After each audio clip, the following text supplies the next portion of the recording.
Oi, gente, tudo bem? Bom, nossa aula de hoje ainda não é a segunda lei de Mendel, porque a gente ainda vai ver as variações de expressão, tá? Então, há 2 semanas atrás, a gente viu a primeira lei de Mendel, que é a separação ou a segregação dos fatores. E aí, semana passada, a gente viu algumas variações e especialidades, como a codominância, a pleitropia e dentro da pleitropia os alelos letais e os alelos múltiplos, tá? Então, dentro de tudo isso, seria basicamente isso aqui, ó. Imagina que isso é a genética. Aí, quando a gente vê a primeira lei de Mendel, a gente abre um pouco essa genética. E agora, o que a gente está fazendo é continuar abrindo mais ainda esse leque de opções, tá? Depois que a gente vê a segunda lei de Mendel, aí a gente abre praticamente tudo e vê todo o contexto, tá? Porém, por enquanto, a gente vai abrindo esse leque de opções aos poucos para não assustar vocês e para a gente ir encaixando uma informação na outra, tá? Então, esses exemplos ou esses fenótipos que a gente utilizou como exemplo até agora, chama variação descontínua. Como assim, variação descontínua? Dá uma analisada nesse gráfico aqui, que inclusive é uma grande parte da nossa aula hoje, tá? Quando o nosso genótipo ele vai gerar um fenótipo muito característico, ou seja, flor branca, flor rosa ou flor vermelha, isso é uma característica descontínua, porque são as características bem marcantes. Porém, isso não é muito comum na natureza. O mais comum na natureza que a gente tem é o fenótipo contínuo, que a gente não viu até agora, porque não é didático, tá? Como que é esse contínuo? É igual isso aqui, ó. Vamos pegar, por exemplo, o feijão carioca. O feijão carioca, ele é um homozigoto dominante, onde o alelo elão, ele vai predominar um fenótipo de semente listrada. Na natureza, quando a gente tem listras, a gente chama que é uma variedade chamada variegata, porque tem listras, tá? Então, ele vai dar esse feijão variegado. Se tiver elão, elão, ou se tiver elão, elinho, ele vai ter listras. Porém, o alelo recessivo, elinho, elinho, ele gera um feijão completamente pigmentado, que é o que a gente tem como o feijão mulato, que é essa segunda foto, que é um feijãozinho todo marronzinho para vocês verem, tá? Mas, entretanto, a gente tem o que a gente chama de norma de reação. O que é essa norma de reação? É quando um genótipo, ou seja, o elão elinho, o elão elão, vai gerar uma gama de fenótipos.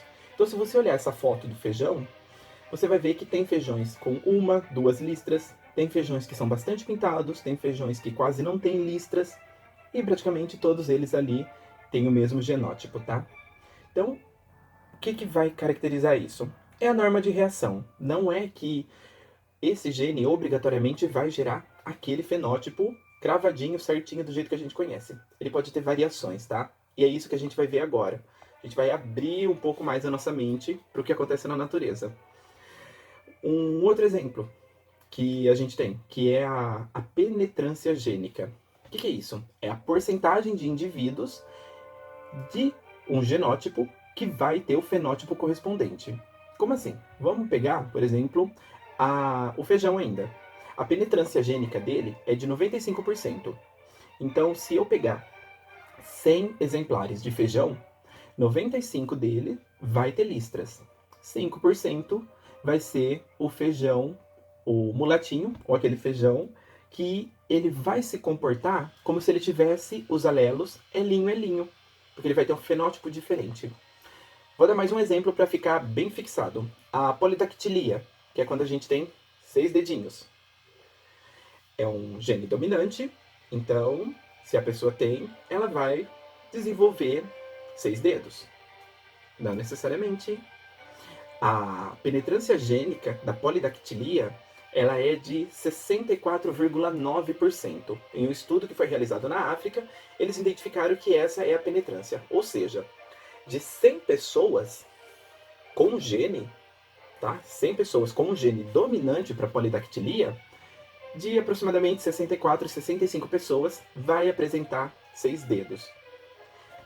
As 35 ou 36 pessoas vão ser dominantes, porém, pode vir a não desenvolver essa característica, tá? A aula anterior, a gente viu que era dominante porque o nosso tema era para tratar de dominância de gene e recessão. Agora a gente está vendo como funciona mesmo na natureza. E vocês estão percebendo que não é tudo branco e preto, tá? Tem umas regiões cinzas aí. E aí, a respeito disso, como que fica a nossa classificação de tudo isso? A gente pode chamar também por expressividade gênica, que é quando a manifestação de um gene, ou seja, o fenótipo dele, ela é definida pela sua expressão, de como que ela vai. Então, por exemplo, para muitos casos, a gente tem um alelo só, e ele vai se expressar, ou ele vai gerar características completamente diferentes em os seus portadores. Aí a gente fala que tem uma expressividade gênica variável, igual o feijão. Quando não tem uma característica variável, a gente fala que é uma expressividade gênica invariável. Então, se é dominante, se é recessivo, não muda. Cor da flor, vermelha, branca ou rosa. Cor da ervilha, verde ou amarelo, não mudou. O feijão, as listras mudam, ou pode ser o mulatinho. E esse segundo exemplo aqui, fofinho, também. Então, no caso dos cachorros, ou melhor, dos mamíferos, a gente tem um gene que codifica as manchas. Ele tem um alelo recessivo, que é o Sinho. E se ele for em homozigose, ou seja, se ele for Sinho, ele homozigose recessiva, ele vai produzir a pelagem variegada, ou seja, ele vai produzir manchas. O alelo dominante é São. Ele não produz manchas, e aí é uma característica, uma pelagem homogênea, sem pigmentos. No caso do Beagle, isso funciona super para ele, tá? Se a gente tivesse um Beagle São ou Sinho, ele seria completamente branquinho, tá? E aí, se a gente tem um Beagle Sinho, ele vai ter manchas. Porém, como dá para você reparar nesses filhotinhos, é tudo uma caixinha de cor. Você não tem um padrão neles. Aliás, você tem um padrão. 3 tipos de mancha: preta, caramelo, aliás, creme e a pelagem branca. Então são 4 cores. E isso é incrivelmente variável, tá? Por conta dessa expressividade gênica que ela varia. Ela é, por exemplo, aleatória. Agora, falando em expressividade, falando de tudo isso, a gente chega num tema que sempre cai em vestibular, que é o nosso grupo sanguíneo, tá? Então, quem foi que descobriu? Foi esse tiozinho aqui, o médico Karl Lardsteiner, e todas as experiências que a gente vai falar aqui foi o grupo de pesquisa dele, tá? Para vocês terem ideia, esse médico ele ganhou o Nobel de Medicina por conta dessa descoberta e que, de certo modo, salvou milhões de vidas. Por conta do quê? Se você recebe a transfusão de sangue do tipo errado, seu sangue coagula, você vai aglutinar suas hemácias, e aí você pode vir a morrer por conta disso, tá? E eles começaram a perceber que isso acontecia, faziam uma transfusão de sangue, tinha soldados que ficavam bons, tinha soldados que morriam. E aí começaram a pesquisar por conta o que ocorria que dava essa incompatibilidade sanguínea dos soldados. E aí eles começaram a misturar uma coisa com a outra, hemácias e tudo mais, e em 1902 saiu a classificação do sangue humano, que a gente tinha 4 tipos: o tipo A, o tipo B, o tipo AB e o tipo 0. Porém, por conveniência, o tipo 0 acabou ficando chamado de tipo O. Aqui embaixo a gente tem um examezinho feito, e aí vocês podem perceber que tem uma grande diferença do pingo A para o pingo B. O pingo B ele tá lisinho, brilhante e tudo mais. O A, principalmente na borda, onde é mais raso, você pode perceber que ele tem umas manchas escuras. São as hemácias que estão aglutinando. Como assim aglutinando? Elas estão se juntando, se compactando ali, tá? Tá formando uma maçaroca. E aí, por que acontece essa aglutinação? Ela vai ocorrer por conta de uma reação imunológica do nosso sistema. Então, dentro do sangue, a gente tem que entender que a gente vai ter duas substâncias ali que causam isso. A gente vai ter uma substância que está no plasma, que são as aglutininas, que nada mais são do que anticorpos que estão no nosso plasma. E na membrana da plasmática, na membrana plasmática das hemácias, a gente vai ter os aglutinógenos, que são açúcares que ficam nessa membrana e eles vão ser identificados pelas aglutininas, ou seja, os anticorpos, tá? E aí a gente tem esse probleminha, que se você tem um anticorpo anti-A e ele identifica uma hemácia com a proteína A, vai aglutinar. Ele vai começar a conectar uma hemácia na outra, vai virar aquela maçaroca, e aí você aglutina seu sangue e tem uma série de problemas, tá? Então, para entender melhor e ilustrar tudo isso, vamos esmiuçar essa tabelinha aqui. Então, a gente tem os 4 grupos sanguíneos, AB e o O, ou 0. E aí a gente tem as características. Então, a gente vai ter a hemácia, aí tem a hemácia do tipo A. Embaixo dela, a gente vai ter o antígeno, ou seja, aquele açúcar que está na membrana plasmática. Então, o sangue A vai ter o antígeno A. O sangue B, o antígeno B. O AB tem os 2 antígenos, tá? Então, a hemácia do sangue AB, ela vai ter o antígeno A e o antígeno B. E a hemácia do sangue 0, ou sangue O, ela não tem esse antígeno, tá? Então, ela é livre disso. Com relação aos anticorpos, que fica no plasma, o tipo A vai ter o anticorpo anti-B. Então, se você tem o sangue do tipo A, no meu caso, por exemplo, que eu sou A, se eu receber o sangue B, esses anticorpos, essas minhas aglutininas que estão no meu plasma, vão encontrar essas hemácias do tipo B e vai formar um coágulo ali, vai aglutinar todas elas. E aí eu vou ter um problema sério, tá? Se uma pessoa do tipo B recebe um sangue do tipo A, vai ter a mesma situação, porque ela tem o anti-A. Se for um sangue do tipo B, aí entra a questão. Se uma pessoa do tipo B doar o sangue para o tipo AB, pode. O inverso não, tá? Por quê? Porque a pessoa do tipo B tem o anti-A no seu plasma, e aí vai receber uma hemácia do tipo AB. E essa hemácia vai ter o aglutinógeno do tipo A e do tipo B. O tipo B passaria de boa, mas como ela tem o A junto, ela vai aglutinar do mesmo jeito, tá? Então ela também não pode. E o tipo 0, ele não tem os aglutinógenos, porém ele tem os 2 anticorpos, o anti-A e o anti-B. Então se um tipo O receber sangue do tipo A ou do tipo B, vai aglutinar, porque isso está no plasma, tá? E aí, por conta disso, obviamente, aqui a gente tem os enunciados e a gente tem também um esqueminha que mostra quem pode doar para quem. Então, o tipo A, ele pode receber do tipo A, pode receber do tipo O e doar para o tipo AB. Por que ele só pode receber do tipo O? Porque o tipo O não tem os aglutinógenos e ele pode doar para o tipo B, porque o tipo B não possui os anticorpos ou as aglutininas no sangue.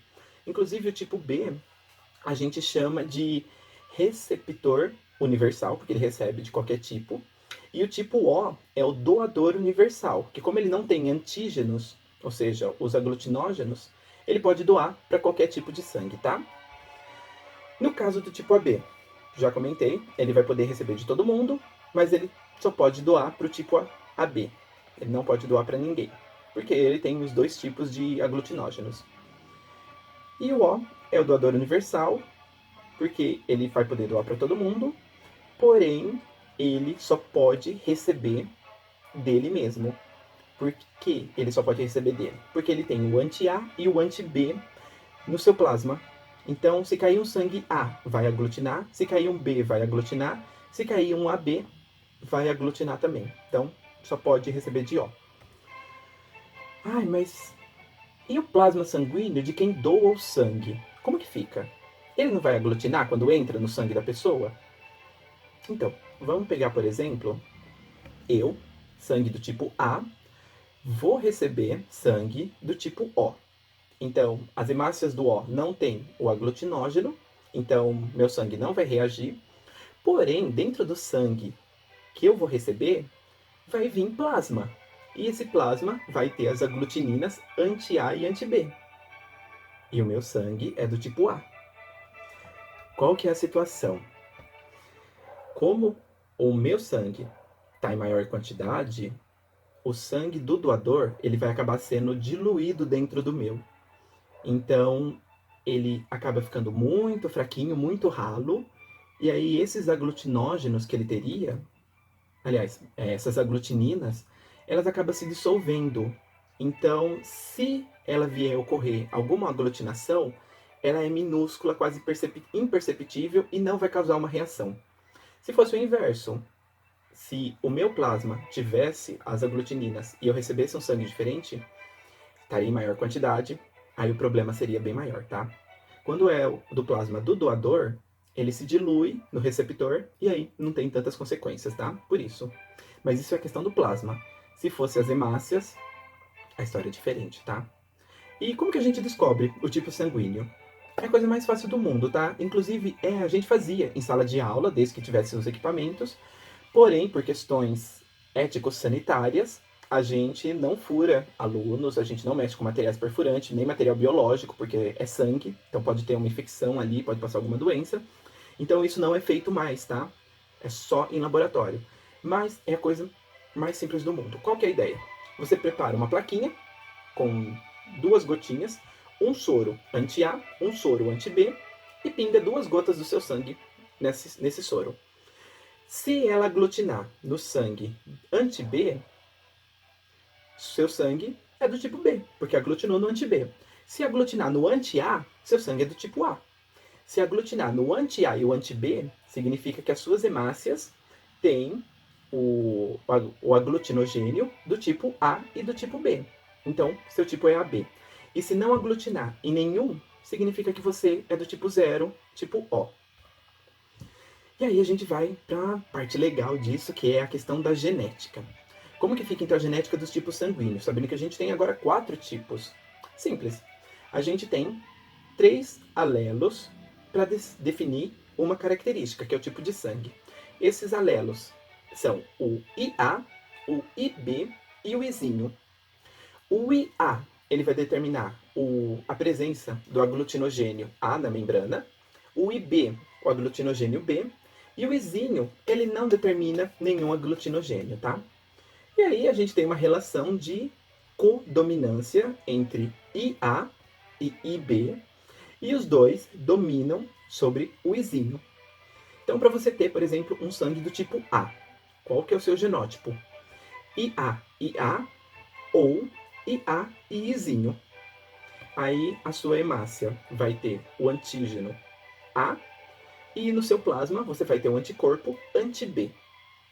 Se for um sangue do tipo B, seu genótipo IB ou IB e Izinho, o seu antígeno, ou seja, seu açúcar da hemácia, tipo B, e o seu plasma anti-A. Se for um sangue do tipo AB, aí o seu genótipo tem que ser IA e IB, porque é uma relação de codominância, tá?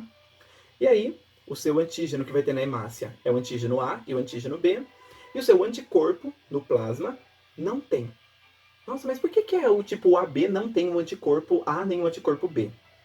Benedito, se a sua hemácia tem um açúcar A e o açúcar B, você não pode ter o anticorpo, porque ele vai atacar sua própria hemácia. Aí você destrói seu próprio sangue. Então não tem, tá? Por isso que a gente fala que é o doador, é o receptor universal. E se for o tipo O, é Izinho e I. O fenótipo é o tipo 0, antígeno nas hemácias não tem, por isso que ele pode doar para todo mundo. E o anticorpo, ele vai possuir o anticorpo A e o anticorpo B, tá? Percebe que quando eu falei aqui, eu falei de aglutinógenos, ou seja, o que tem na membrana da hemácia. Aí agora a gente entra num tema muito legal, que eu tenho um caso para contar, mas não aconteceu comigo, aconteceu com uma professora minha, mas já chego lá. Vamos falar do falso O. O falso O é quando você tem um fenótipo que dá a entender que o seu sangue é do tipo O, mas o seu genoma não é do tipo O, ou seja, não é Izinho, tá? Por que isso acontece? Esses alelos I, o Izinho, o IA e o IB, parece que estou falando em código, eles vão transformar o antígeno H no antígeno que ele precisa ser. Então, o alelo IA pega o antígeno H e transforma no antígeno A. O Izinho deixa ele como H e o IB transforma ele em antígeno B. Aí, o que vai acontecer? Para você produzir o antígeno H, você precisa de uma outra condição gênica, que ela é definida pelo alelo Hzão.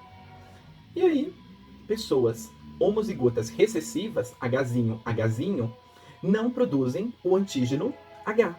Ou seja, elas não vão possuir esse antígeno H e, independente de qual alelo elas tiverem, não vai ter esse antígeno na hemácia. Então, vamos supor que ela é Hzinho, e dentro do tipo sanguíneo dela, ela é IA. O tipo sanguíneo dela era para ser o tipo A. Porém, como ela não produziu o antígeno H, esse não foi convertido no antígeno A, para ter na membrana da hemácia. Então ela não tem isso. E aí, como que vai ser a hemácia dela? A hemácia dela não vai ter esse açúcar na membrana, porque ele não foi produzido. E aí, quando você faz o teste, não vai aglutinar com o anti-A. Não tem o B, porque é só A, então não aglutina com o B, não aglutina com A. E quando ele não aglutina com ninguém, a gente fala que o tipo sanguíneo é O. Então deu para entender como que funciona isso? Aí aqui a gente tem uma tabelinha com os genótipos possíveis, tá? Então aqui a gente já mudou, tem o Hzão e o tipo sanguíneo. E aí aqui embaixo, vocês podem ver que tem o Hzinho e traço, porque independente do tipo sanguíneo. Se for Izinho, se for IA, ou IA, IB, que aí seria um tipo AB, tudo vai dar falso O, tá? Por conta desse antígeno H que não é produzido. Vamos pro caso. Eu vou explicar os pormenores. Minha professora do ensino médio, ela estava dando essa aula, só que ela não tinha chegado no falso O ainda. Ela estava explicando os tipos sanguíneos e tudo mais, e aí o aluno, não vou lembrar agora, começou a fazer o heredograma da família dele. E aí ele identificou que o pai e a mãe eram AB, os irmãos eram AB e ele era tipo O. Aí, se a gente for analisar, o tipo AB, ele só é feito pelo genótipo IA e B. E o tipo O, ele é feito por Izinho. Então, eu até coloquei um quadro de Punnett aqui. Não tem como, do cruzamento de AB com AB, essa pessoa ter nascido com o tipo sanguíneo O. E aí, automaticamente, na cabeça dela, ela pensou que ela tinha sido adotada. Ela teve uma crise de choro, tiveram que ligar para os pais, e aí já dá para imaginar o auê que foi dentro da escola. Mas isso é muitos anos atrás, né? Se fosse hoje, tinha saído até no jornal. Enfim. Qual que era a situação desse aluno e desses casos? Essa pessoa ela é portadora do fenótipo de Bombay, que nada mais é do que esse falso O, tá? Ela não tinha esse gene do Hzão, ela tinha o Hzinho, e por consequência disso, ela não criou o antígeno H, que depois foi convertido, aliás, não foi convertido, em antígeno A e B. Qual outra possibilidade para isso? A pessoa ser corna. O pai, nesse caso, porque né, é a mãe que tem que gerar a criança. Então é muito mais fácil você a mulher pular cerca do que você trocar um bebê na maternidade. Mas esse caso era um falso O, tá? Não é uma questão de pulada de cerca. Dito isso, vamos para outra característica do nosso sangue. A gente tem um sistema não muito divulgado, que é o sistema MN. Ele foi descoberto quando cataram sangue humano e eles injetaram em coelho. Por que eles fazem isso? Porque não tem nada para fazer? Não. Porque os coelhos, eles são animais resistentes, assim como os cavalos, e muitos anticorpos que eles produzem, a gente acaba utilizando para pesquisas, para desenvolvimento e para identificar reações.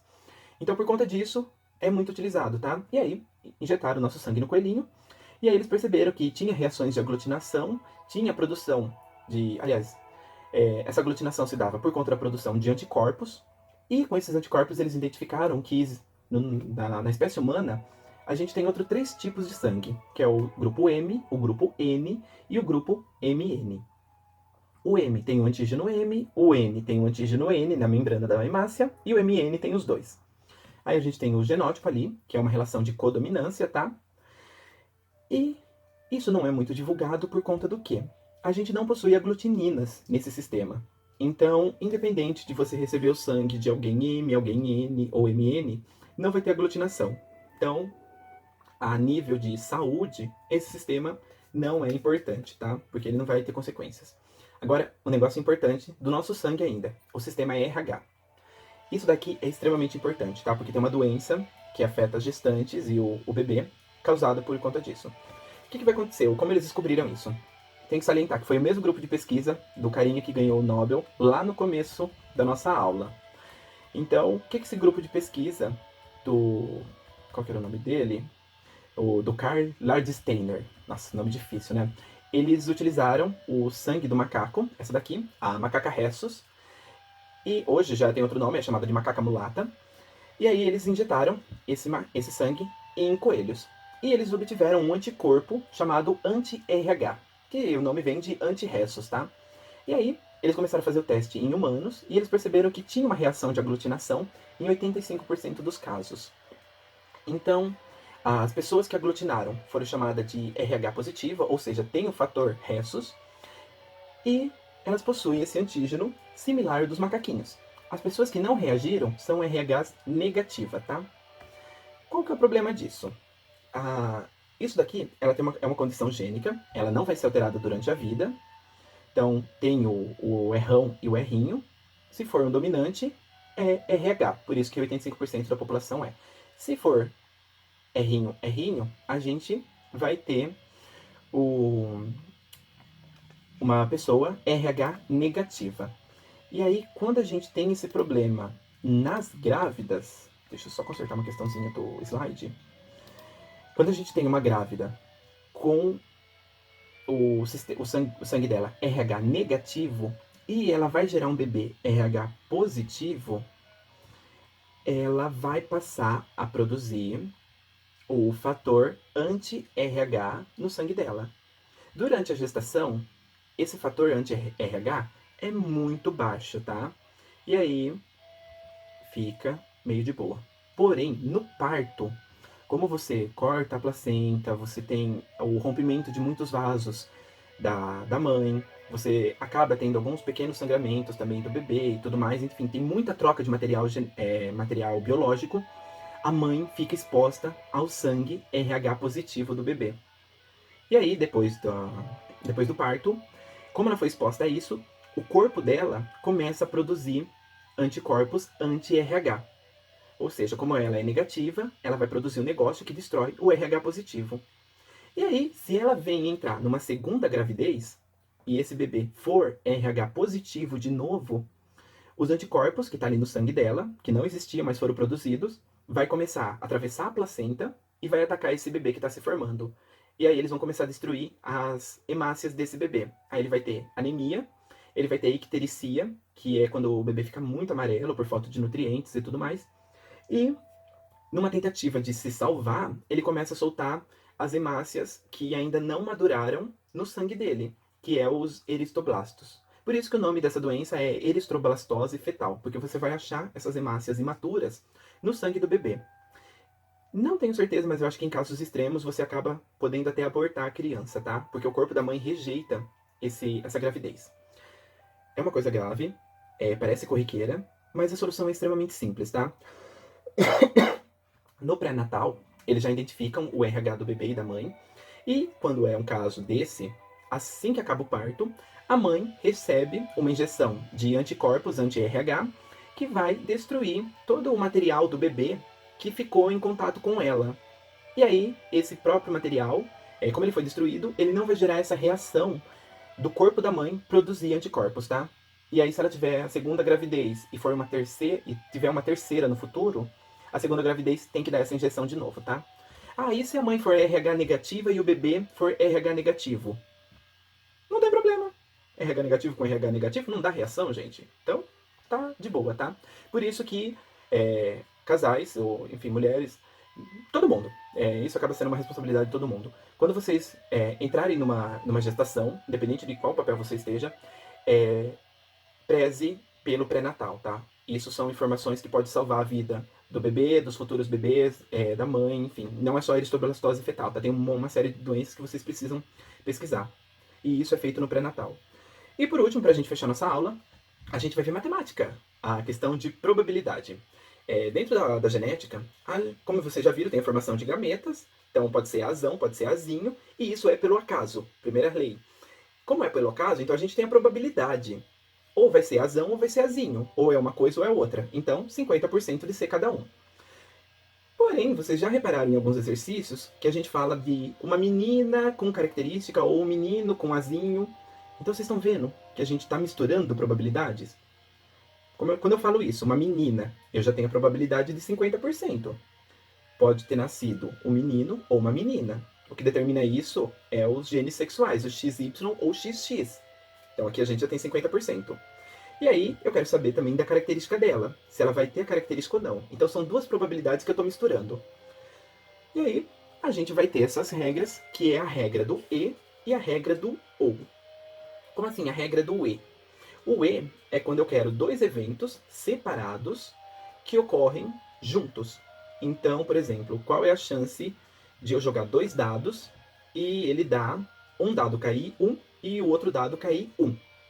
Eu tenho uma probabilidade de 1/6, ou seja, 16%, e o outro também de 16% de cair 1. Aí eu pego essas duas probabilidades e multiplico. E aí eu vou ter a minha chance de eu jogar esses dois dados e ambos caírem em 1. Qual é a regra do ou? É dois eventos que são exclusivos e eles vão ocorrer, aliás, eles são mutuamente exclusivos. Ou seja, ou vai cair 1 ou vai cair 2. Eu vou jogar um dado e aí ele pode cair 1 ou 2. Qual é a probabilidade de cair 1? 16%. Tá aqui no coisinho que eu coloquei do lado. Qual a probabilidade de cair 2? 16% também. Então eu somo as duas probabilidades e aí eu jogo meu dado. Vai dar uma probabilidade de 32% aí de cair 1 ou 2. Agora, se eu tiver que jogar e cair 1 e 1, aí eu multiplico as chances, tá? Aqui tem uns exemplos, então, da regra do e, que a gente multiplica. Qual é a chance de eu jogar uma moeda e sair cara, e no segundo rolamento sair cara? A chance é de 50%, ou seja, de 1 para 2, porque eu tenho cara ou coroa. Eu quero cara, então é uma chance em 2. Uma fração de 1 para 2. A segunda tentativa é a mesma coisa. Então, 1 sobre 2 vezes 1 sobre 2 é igual, multiplico por cima, multiplico embaixo, 1 sobre 4, ou 25%, tá? A 2, probabilidade do primeiro filho ser menina, do segundo ser um menino. 50% para as duas, então 1 sobre 2 também. E aí a regra do ou é a probabilidade de sair cara ou a probabilidade de sair coroa. Então eu vou jogar uma moeda e eu quero saber. Para sair cara, 50%. Sair coroa, 50%. Se eu somar 1,5 ou 50%, 50%, eu vou ter um inteiro ou 100%. Então, tiramos a prova real disso, né? Aí agora, eu vou deixar para vocês uns exercícios que eu vou mandar depois. E aí, as nossas dúvidas a gente tira depois na monitoria. Então, até a noite.